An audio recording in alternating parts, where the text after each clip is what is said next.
Salut à tous les amis, c'est Vincent, vous êtes sur Vincent Enquête. Aujourd'hui, je vous parle de 2022 et des grands événements à venir, tout ce qui va faire l'actu et qui est d'ores et déjà prévu, en tout cas à ce jour, car il faudra peut-être compter cette année encore sur des annulations et des reports avec la crise sanitaire. Je vous parle de tout ça dans quelques secondes, mais n'oubliez pas que vous pouvez liker et partager cette vidéo et vous abonner à la chaîne, sans oublier la petite cloche pour ne rien manquer.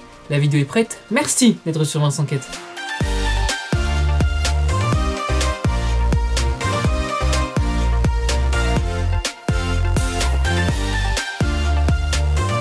Je commence donc cette vidéo de ce que nous réserve 2022 en restant dans l'Hexagone. Ici en France, l'actu majeure prévue et politique, il s'agit évidemment de l'élection présidentielle. Vous voyez à l'image les dates clés de la campagne à venir et je reviendrai d'ailleurs dessus avec une ou plusieurs vidéos dans Objectif 2022, un nouveau format sur Vincent Enquête. La France sera en vacances pour voter. Premier tour le 10 avril, seule la zone B sera en congé scolaire. Second tour 2 semaines plus tard et là les 3 zones seront en vacances. On saura donc le 24 avril à 20 h qui présidera la France jusqu'en 2027. Pour le moment, vous suivez peut-être la campagne. Il y a beaucoup de candidats, je dirais même énormément. Et vous voyez à l'image les principaux d'entre eux. Oui, je le précise, il y a un choix dans cette présentation, car il y a énormément de petits candidats, je m'explique. Ce sont des prétendants à l'Elysée qui, a priori, n'auront pas les 500 parrainages nécessaires pour se présenter. Et ils étaient présentés à l'image dans l'ordre alphabétique. 2022 sera donc une année d'élections présidentielles, mais aussi d'élections législatives. Au pluriel cette fois-ci, les 577 députés vont donc être renouvelés.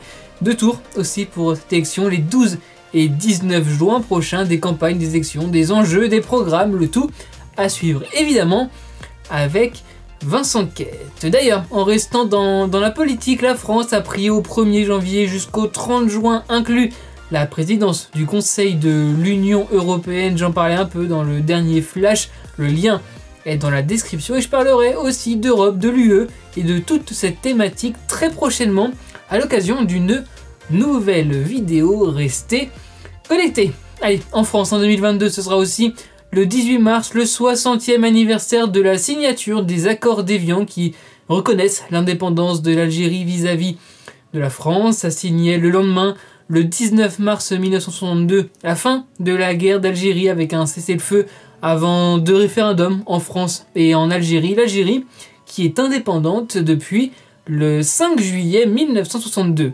Le 16 juillet, la France commémorera le 80e anniversaire de la rafle du Vel d'Hiv. Les 16 et 17 juillet 1942, ce sont plus de 13 000 juifs qui ont été arrêtés en France par des fonctionnaires français et parqués, notamment au Vélodrome d'Hiver, un ancien stade parisien.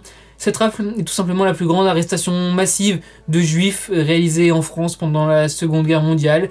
Ils ont ensuite été envoyés à Auschwitz. On sait à quoi servait ce camp. Moins d'une centaine en sont revenus.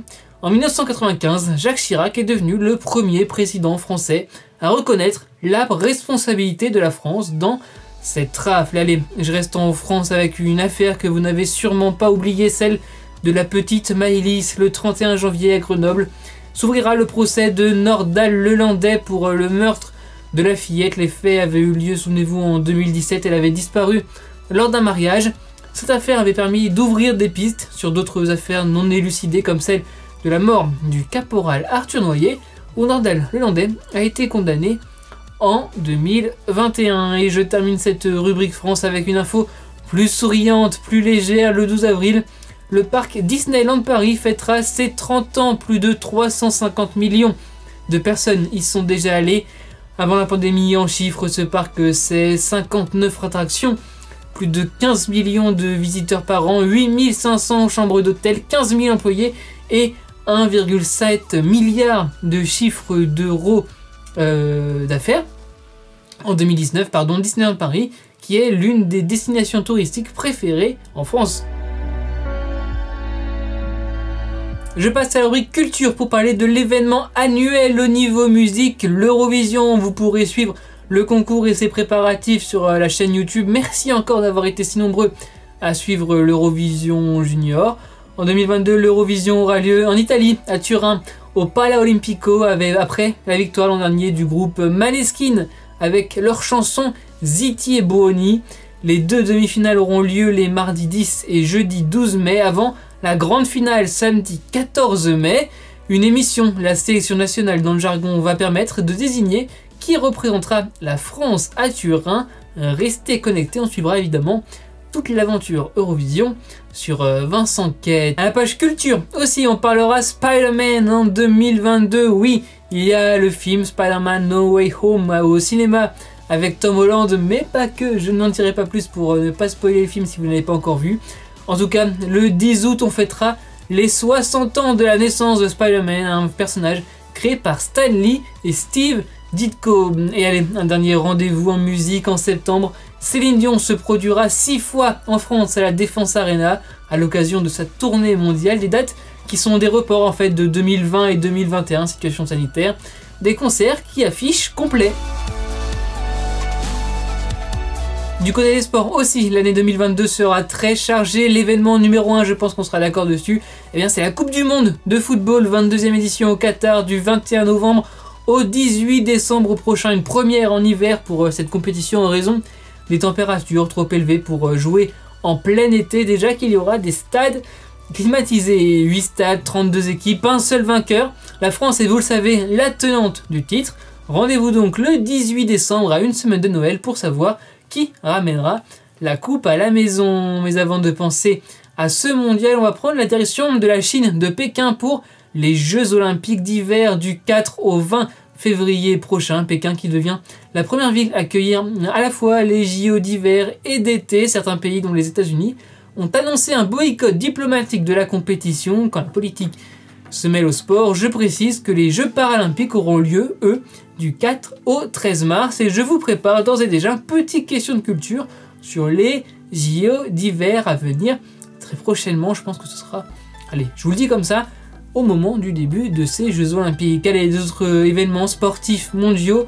La Coupe d'Afrique des Nations masculine de football, elle a lieu au Cameroun cette année et elle débute demain, le 9 janvier. Le Tour de France, évidemment, il s'élancera le 1er juillet depuis Copenhague au Danemark. 3 semaines de route avant le final sur les Champs-Élysées. À noter le Tour de France Femmes, première édition en 2022. Départ depuis la Tour Eiffel le 24 juillet pour 8 étapes en direction de l'Est. Arrivée à la super planche des belles filles. Un anniversaire pour clore cette rubrique sport, le 30e de l'effondrement d'une tribune au stade de Fouriani en Corse.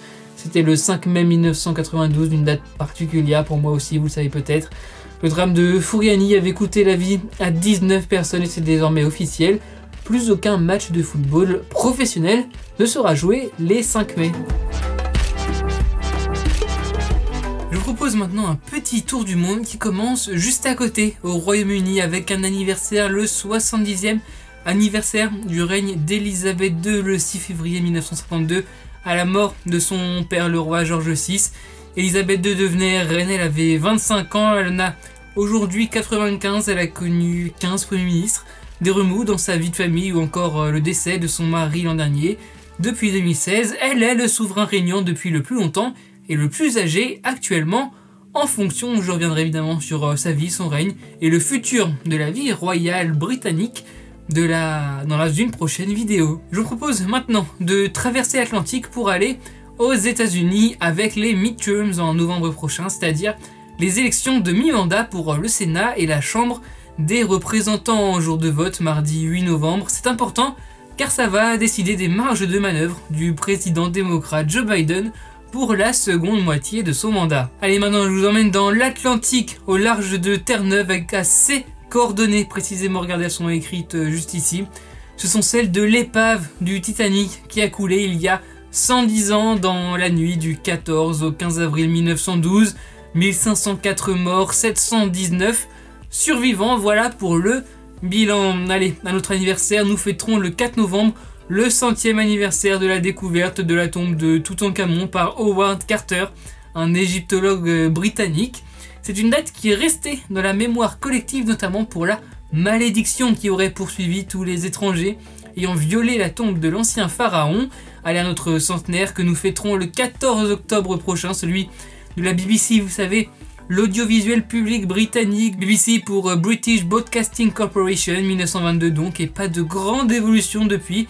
Pour comparer, en France, il y a eu les chaînes d'État, le RTF et toutes les évolutions.